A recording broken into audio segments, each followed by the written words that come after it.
How's it going, you guys? Welcome back to another edition of the podcast.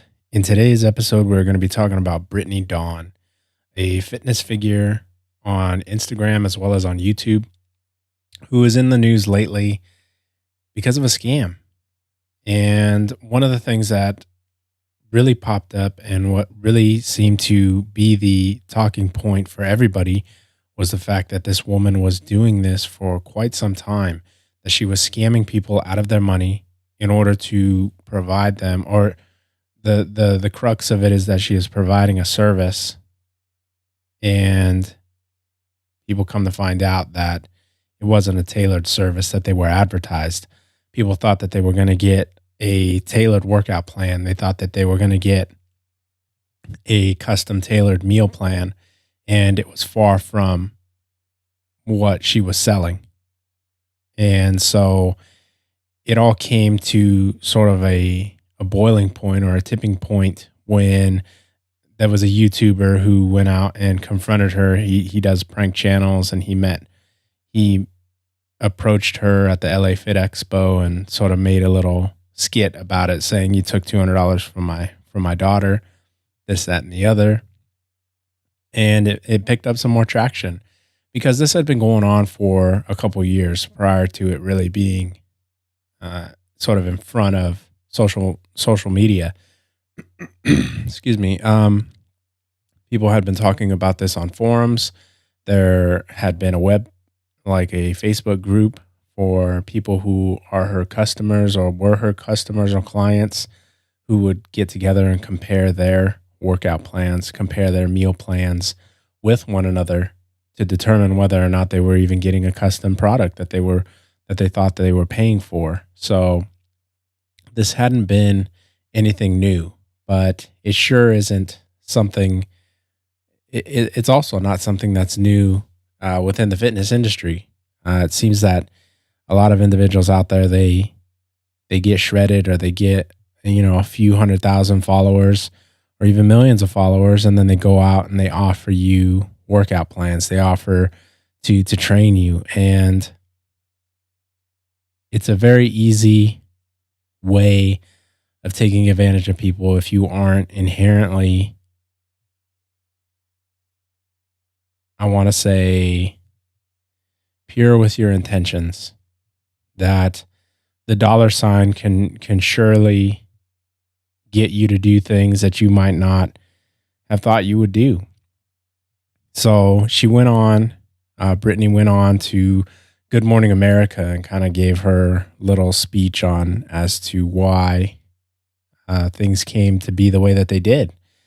And she claims that it just became this animal, this sort of thing that just grew too fast for her, and that there was no guidebook on how to do this. Now, I have my opinions on this, and I'll keep my reservations on most of them, but when it comes to business and a guidebook to how to scale your business, to how to go about doing business, I think it's pretty simple that as you grow and you cannot handle the workload, you bring on people. You don't just try to do this by yourself. So with that being said, I mean, she says she tried to do it herself, and she just had way too many clients.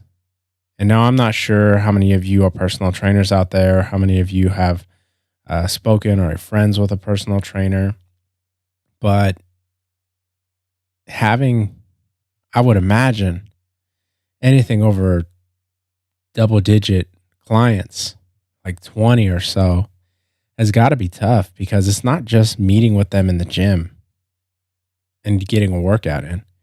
It's also coming up with that meal plan and coming out with that workout plan, sitting down, having a face-to-face, conversing with them, seeing where they're at, where they can improve upon, how their past week was. So if you're looking at a social influencer who is taking on thousands of clients, you can guarantee that you're not going to get that custom plan that you might have thought you would be getting. So that's right there. Shame onto the customer too. You might want to support your favorite fitness figure.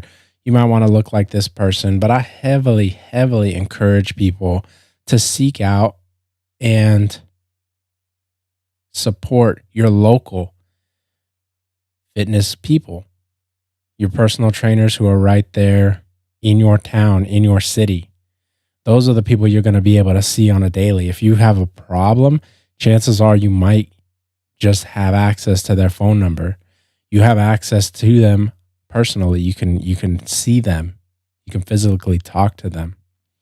So when it comes to meeting with some of these people, say on a grander scale, when it's a fitness influencer, the chances of you having that sit down, the chances of you having that time to be able to go over how you're feeling, how your week was, the goals that you want to set out for yourself.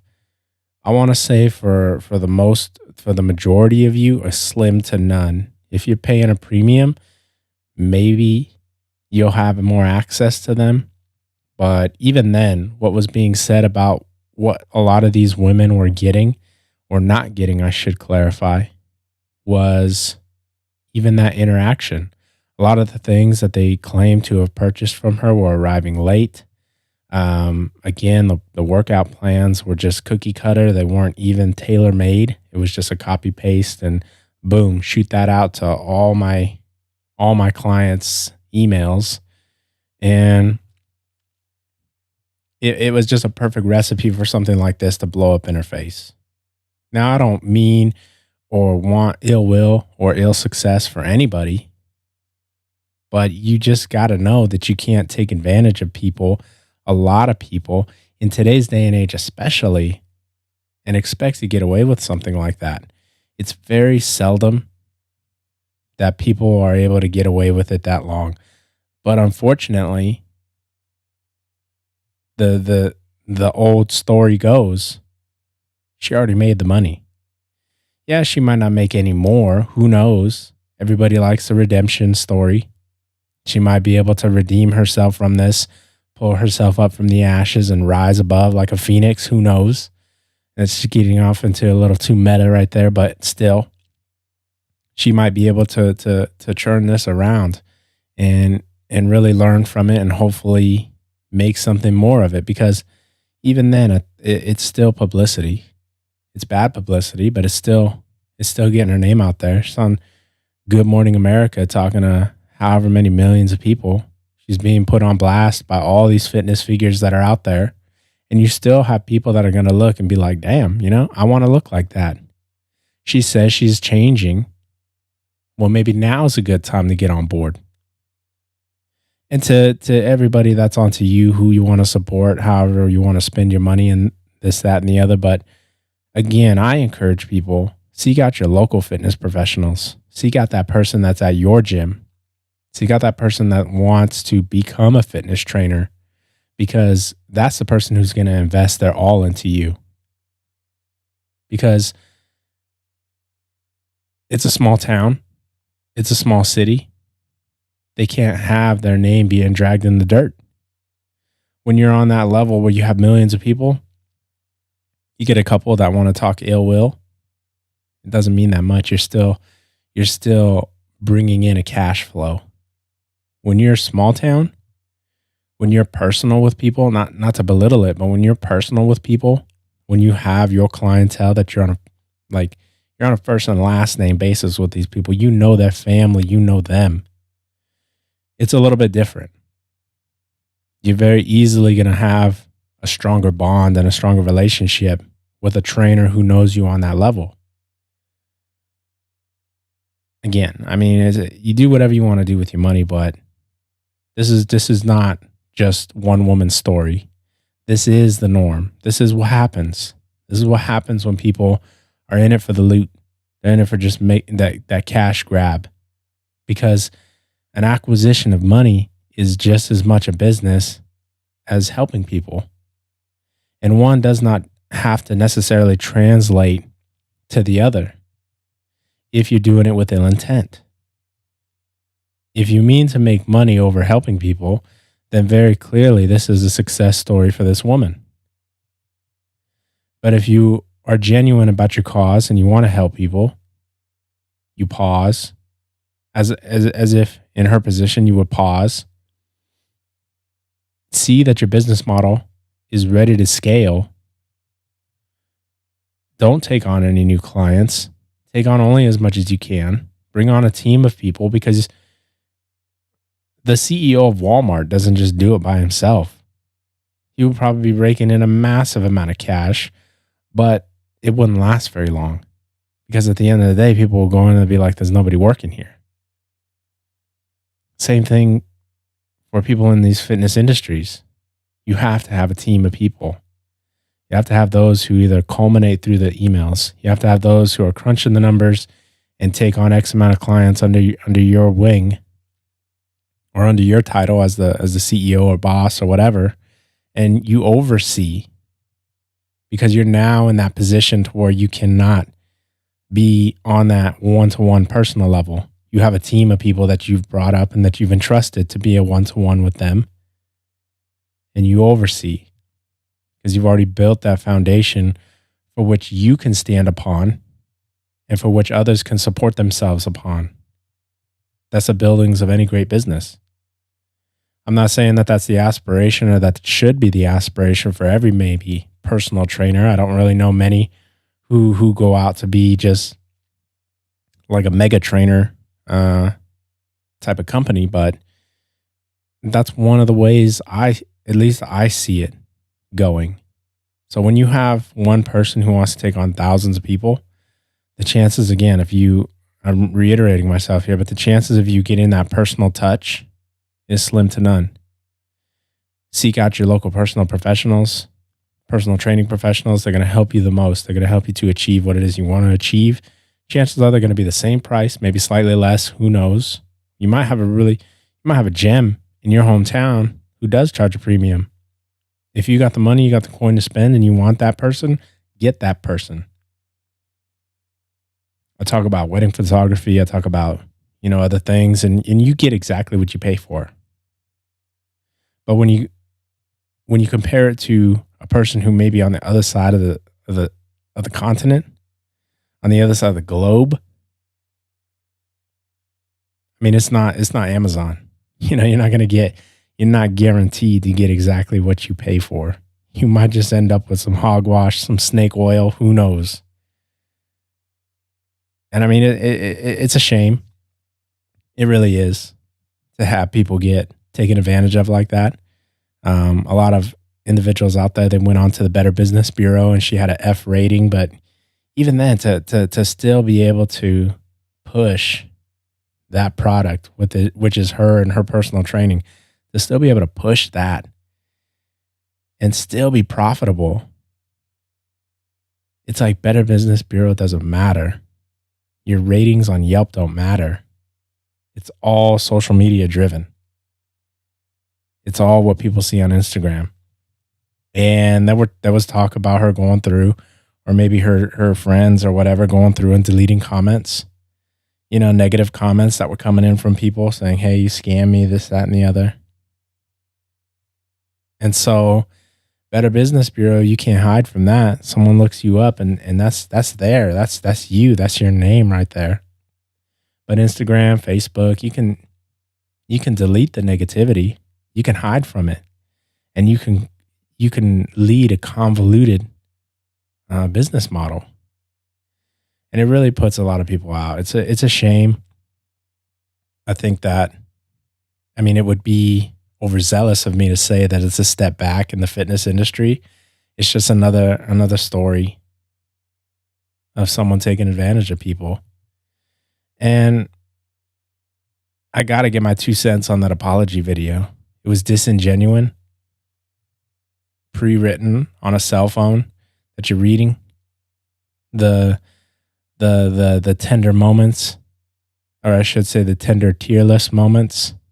Again, it's all disingenuous. It's like you got caught. And these are now the steps that people have to take in order to earn back the trust of the public. For me, the person is, Brittany Dawn.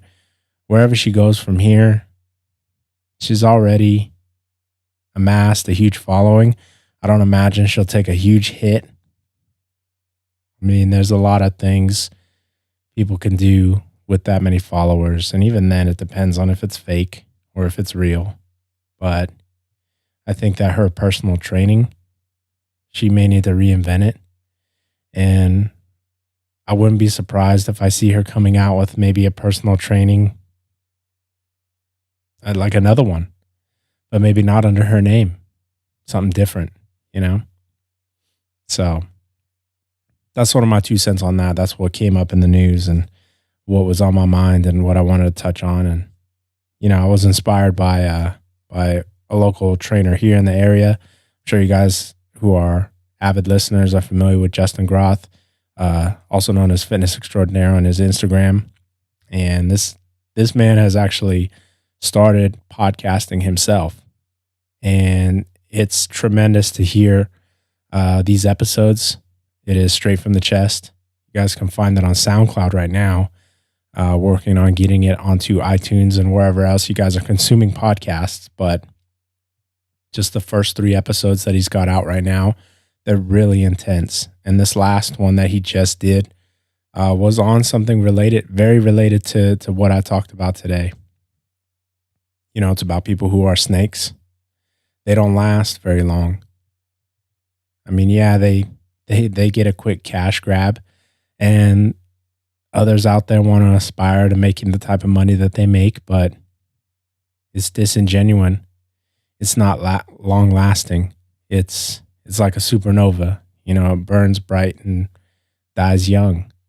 So I was inspired to speak on this topic after listening to that episode. So I encourage you guys, if you made it this far, give him a listen. Be sure to check him out on SoundCloud.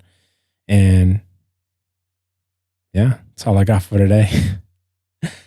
As always, you guys, thank you for taking the time to listen. If you made it this far, I want to thank you very much. It means a lot. You guys can always find me on my Instagram. It's at Ramon_Campamore.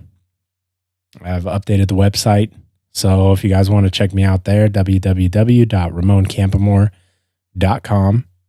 I've updated my podcasting page. You guys can add topic suggestions, questions that you might have, and even check out my other podcast. It's photography related. Talk about taking photos, talk about wedding photography and things of that nature, because it just being a creative is what I think it's just what I am.